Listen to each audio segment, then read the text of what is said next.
Olá, pessoal, tudo bem? Meu nome é Juliana Cuspic, eu sou engenheira de alimentos e a gente está aqui falando sobre boas práticas de manipulação de alimentos.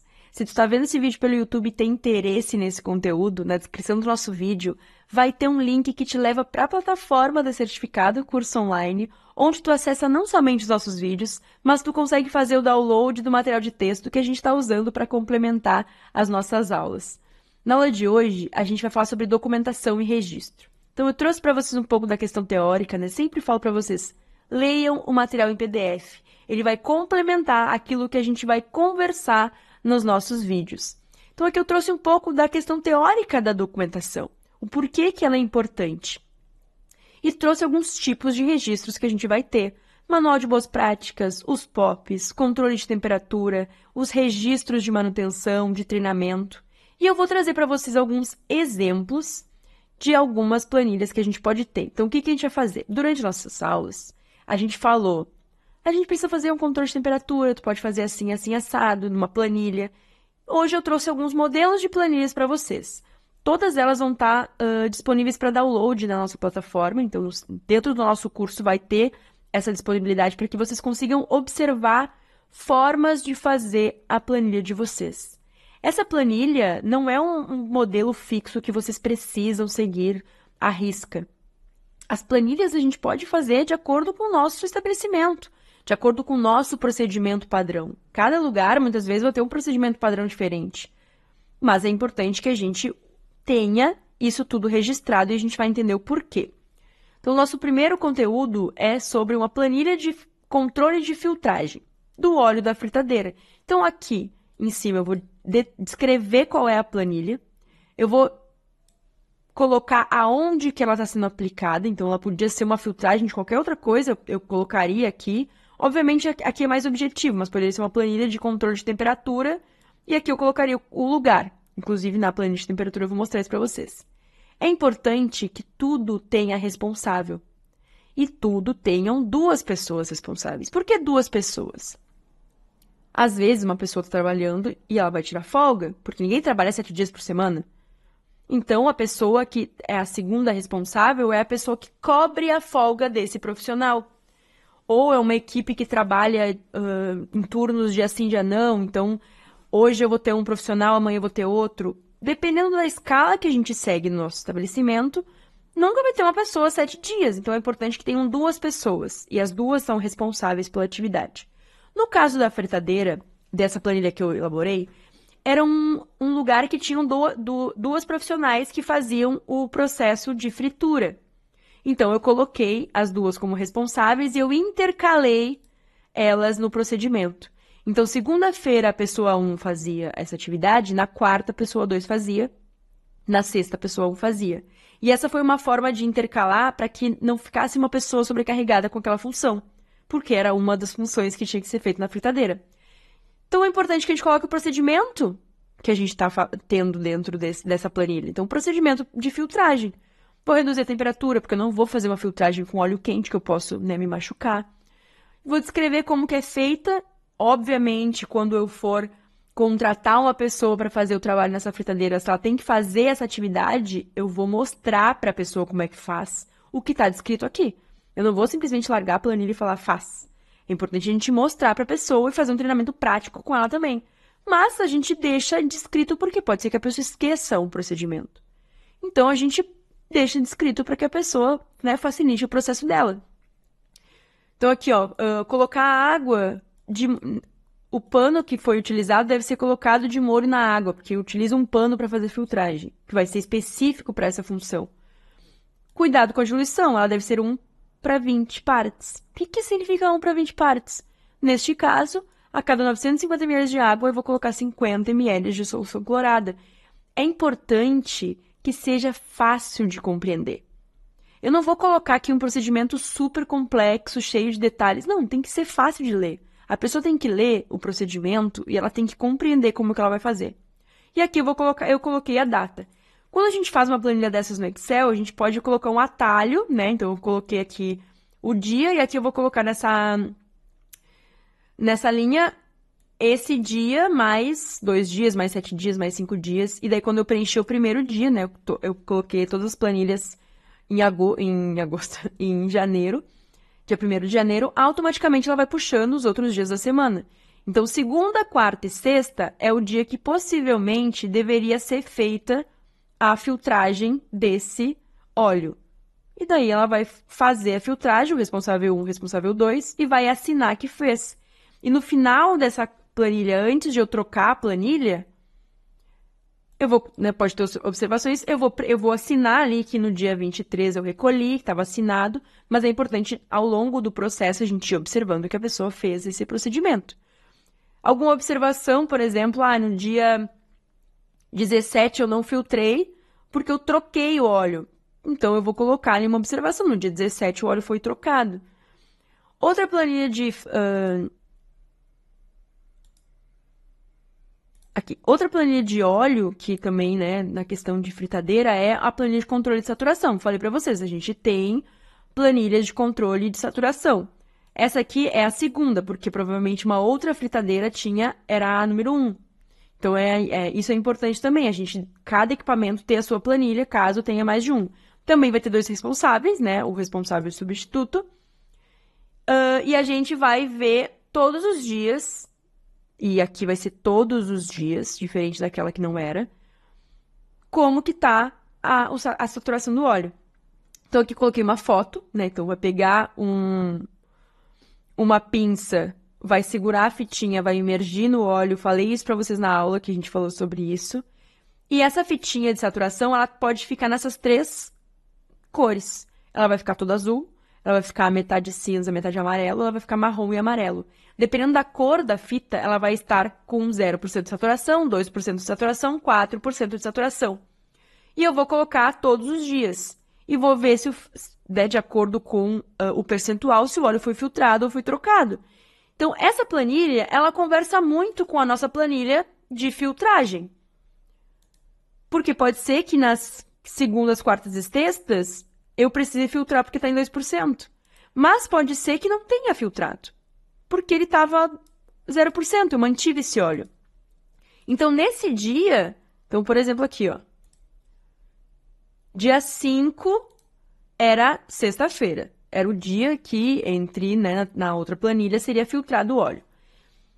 Eu botei a fitinha e vi que está com 0% de saturação. Então, eu não vou trocar. Vou clicar. Eu vou riscar aqui 0%. Eu vou fazer a medição de temperatura, porque vocês podem ver que todo dia é medida a temperatura, já que está escrito, né, que a temperatura máxima do óleo é 180 graus. Isso está na legislação. Tá 0%, não vai ser nem filtrado nem trocado, porque tá 0%. Na minha planilha de controle de filtragem, na sexta-feira do dia 5/1, eu posso escrever aqui 0% de saturação. Ou eu posso, né, colocar um asterisco e lá embaixo na observação colocar 0% de saturação, assinar, porque eu sei que não foi filtrado. Então, às vezes uma planilha casa com a outra. Às vezes eu posso ter só essa planilha, não ter aquela. Então, isso vai dependendo muito do nosso estabelecimento. E isso é importante para a gente saber quando a gente vai trocar o óleo. Troquei o óleo, vou armazenar o óleo velho no lugar adequado para fazer a troca, para fazer o descarte correto. Então, todas as questões que a gente já falou. Outra planilha que é legal de a gente observar é uma planilha de limpeza. Então, essa aqui é a planilha 01. Os fornos. Então, o forno... Então, eu tenho um forno grande e um forno pequeno. A gente vai limpar todas as terças-feiras.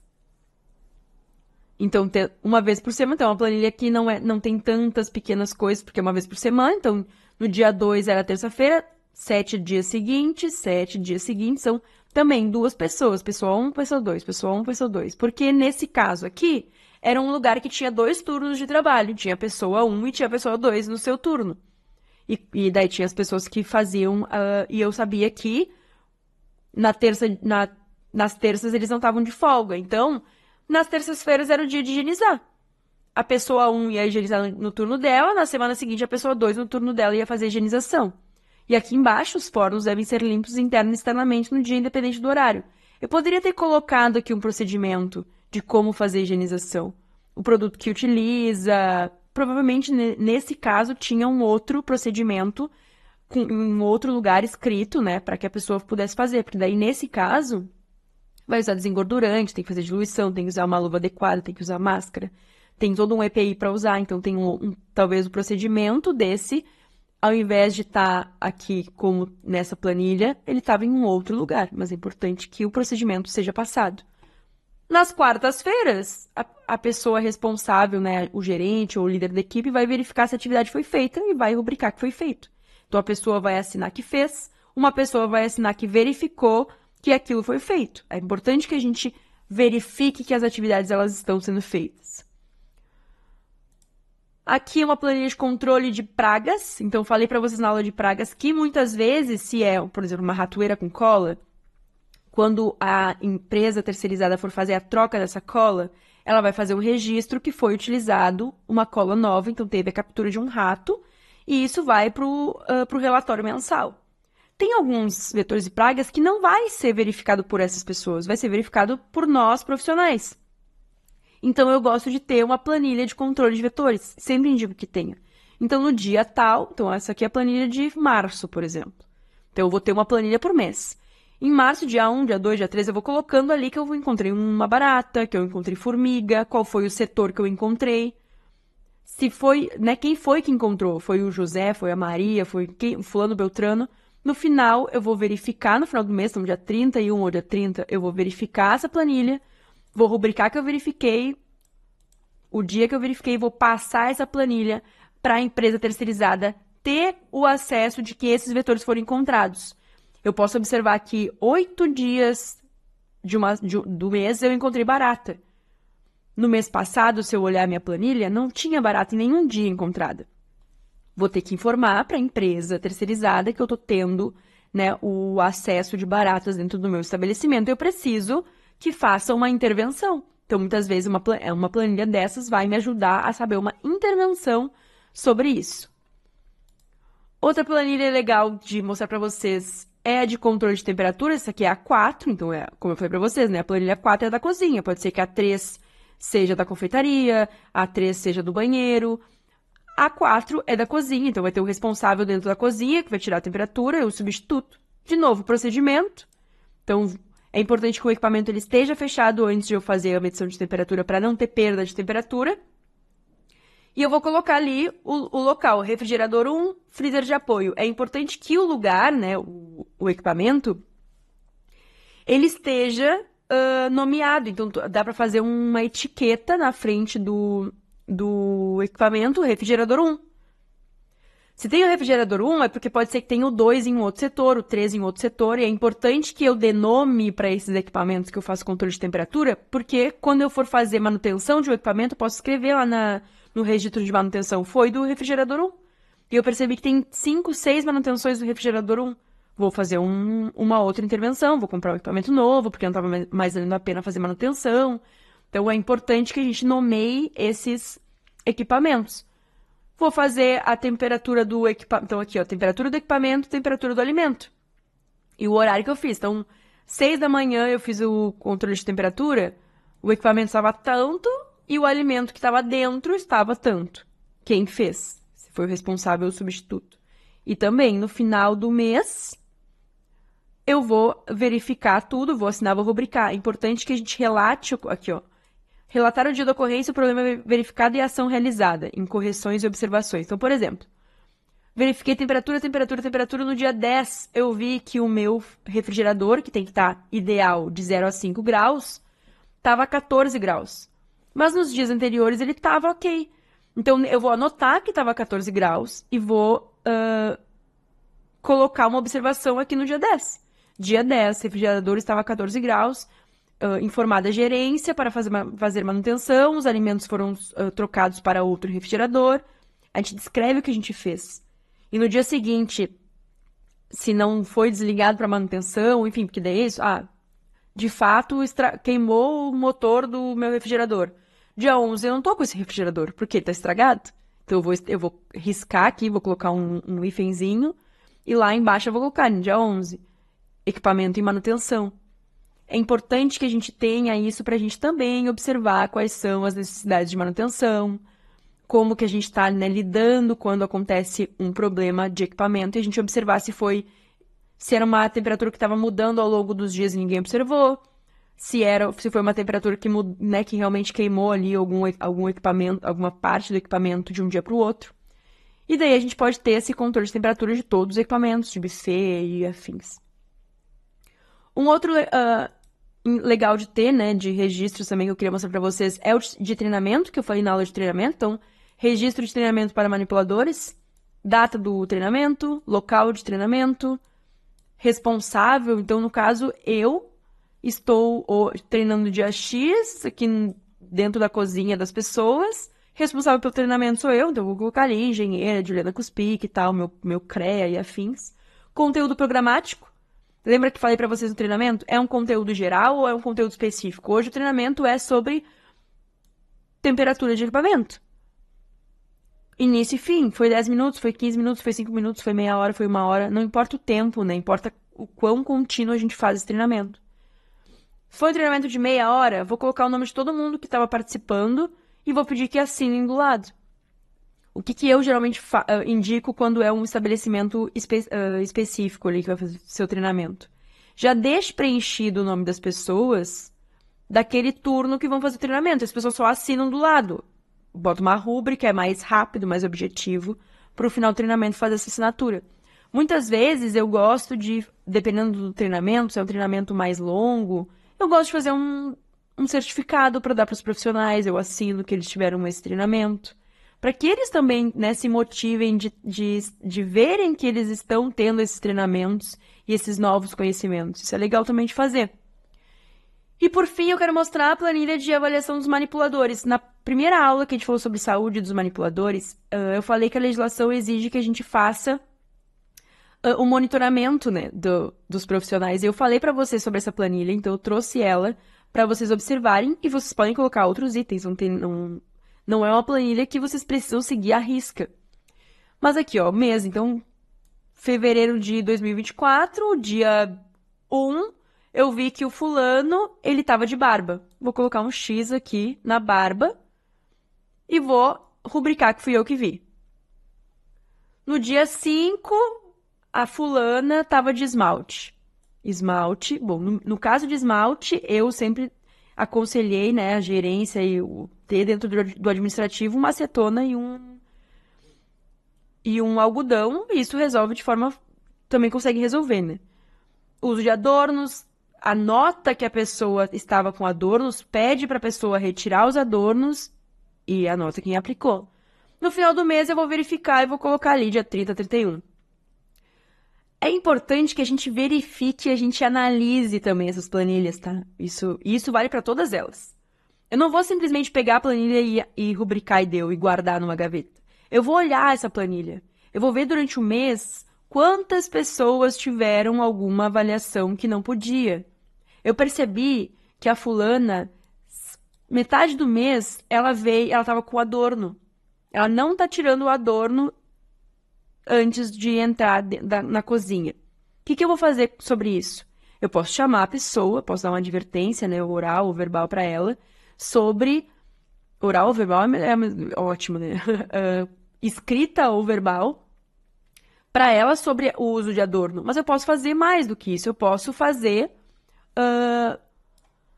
um treinamento sobre o uso de adornos. Eu percebi que por 15 dias um profissional está usando adornos, eu tive que pedir para a pessoa tirar. Eu vou fazer um treinamento rápido sobre isso. Gente, hoje a gente vai falar sobre o uso de adornos. A gente teve uma aula super extensa de saúde do manipulador, porque são muitos assuntos. Então a gente pode pegar um assunto dentro desse assunto e dar um treinamento. Então eu vou dar um treinamento hoje sobre o uso de adornos. Por que a gente não usa adornos? Falar sobre a questão de manipulação de alimentos, falar sobre a questão de segurança do trabalho, né, que o adorno também está vinculado, para poder ir registrando. Daí é aquilo que eu falei em treinamento para vocês. Dei o treinamento e a pessoa continua sempre tendo que ser avisada, bom, eu posso até levar uma pessoa, levar isso a um caso de ser uma demissão por justa causa. Nossa, Juliana, por justa causa, que pesado. Sim, se tá na legislação que não pode, tu foi instruído e eu comprovei que tu fez esse treinamento e tu continua fazendo uma coisa que não pode, isso pode ser justa causa. É mais comum não ser justa causa porque as empresas acham melhor demitir sem justa causa. Mas isso poderia ser uma justa causa. Se é obrigatório, né, por lei, tu não fez e tu foi treinado que tu tem que fazer, Infelizmente, é assim que funciona. Então, isso é importante a gente também entender. Que muitas vezes as coisas, elas são burocráticas mesmo.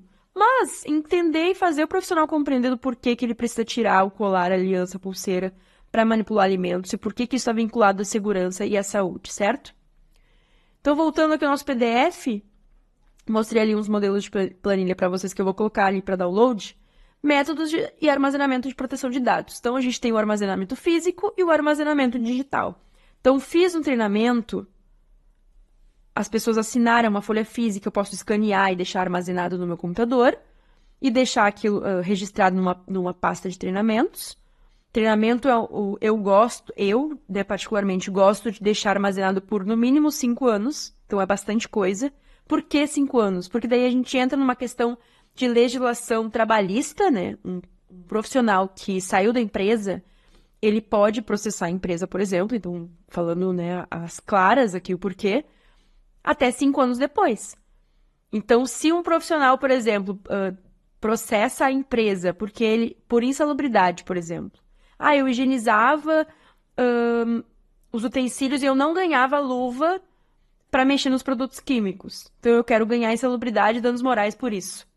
Como que tu vai comprovar num processo que tu dava o EPI? Tu vai comprovar tendo ficha de EPI. O profissional tem uma ficha de EPI para cada um. Tu vai comprovar que tu treinou aquele profissional sobre o uso de EPI. E daí tu vai poder comprovar, por exemplo, que naquela planilha de manipuladores que o profissional não usava o EPI que ele ganhava. Então ele ganhava, mas ele não usava. Então isso não é insalubre. Mas é importante que tu tenha esses registros. Então o registro ele muitas vezes é importante por conta disso. A vigilância sanitária vai pedir um registro, tu tem que ter esse registro. Então tu pode ter ele físico, ali armazenado, e tu pode ter ele escaneado num computador, porque vai que acontece alguma coisa com papel físico, pegou fogo, molhou, inundou, sei lá o quê, vai perder esse documento? Tu deixa ele guardado numa nuvem, num computador, num pendrive, em outros lugares, para tentar com que não perca caso o físico se extravie, certo? Então, outro ponto sobre documentação são as auditorias e as inspeções internas. Então, a gente tem as auditorias externas, então é uma vigilância sanitária, o Ministério do Trabalho, é uma empresa que, por exemplo, eu tenho um restaurante e tem uma empresa do lado do meu restaurante que quer que quer comprar um pacote de almoços para os profissionais deles. Mas eles querem fazer uma auditoria externa, né? Eles querem fazer uma auditoria no nosso restaurante para ver se a gente é apto para aquilo que eles querem. Então, a gente ter essas documentações, no caso de auditorias, é muito importante. Se a vigilância sanitária chegar hoje no teu estabelecimento e falar, eu quero ver teu controle de vetores e pragas e eu quero ver teu controle de temperatura. Tu tem que achar e tu tem que mostrar. Eles não vão pedir todos os documentos de uma vez só. Pode ser que eles peçam um ou dois. Se o Ministério do Trabalho chegar no teu estabelecimento, pode falar, eu quero ver o registro de EPI de treinamento. Então, ter isso tudo organizado é muito importante, porque isso é uma vantagem na hora de uma auditoria. E inspeção interna, porque a gente pode ter auditorias internas também. Eu, particularmente, né, quando eu atuo nos restaurantes, no serviço de alimentação, eu gosto de fazer auditorias internas. Então, sem avisar os profissionais, eu vou pegar minha planilha de auditoria e vou fazer uma auditoria. Por que sem avisar? Porque a vigilância não vai avisar, o Ministério do Trabalho não vai avisar, e a gente só consegue ver as falhas dos processos quando a gente não avisa. Se eu informar minha equipe, daqui 2 dias vai ter uma auditoria interna. Se eles não estão preenchendo uma planilha, se eles não estão fazendo uma organização de estoque, nesses 2 dias eles vão fazer. E daí tu vai chegar na auditoria e vai estar tudo impecável. Então, a auditoria interna, né, uma inspeção interna que tu não avisa o teu profissional, faz com que todos os dias a gente lide com uma possível vigilância sanitária e uma auditoria interna. Isso é muito importante. Isso, quando eu dou treinamento, eu sempre digo para as pessoas, tenham a mentalidade de uma auditoria todo dia. Todos os dias tem que fazer essas coisas. E é muito mais eficaz quando tu faz um pouquinho por dia do que se tu deixar o estoque inteiro para arrumar em 2 dias. Se tu mantiver organizado, é que nem a nossa casa. Se a gente mantém organizado, vai ser muito mais fácil de fazer essa manutenção do que a gente ter que pegar um sábado inteiro para fazer uma faxina na casa.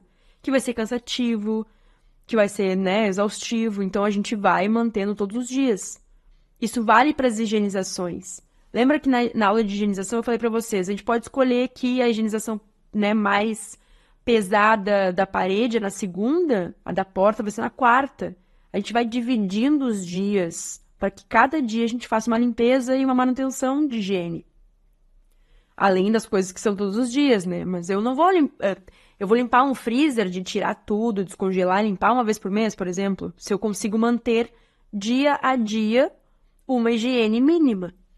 Então, esses pontos acabam sendo importantes e a documentação vai ser importante por isso. Para uma possível auditoria, para uma possível observação em como que as boas práticas elas estão funcionando, certo?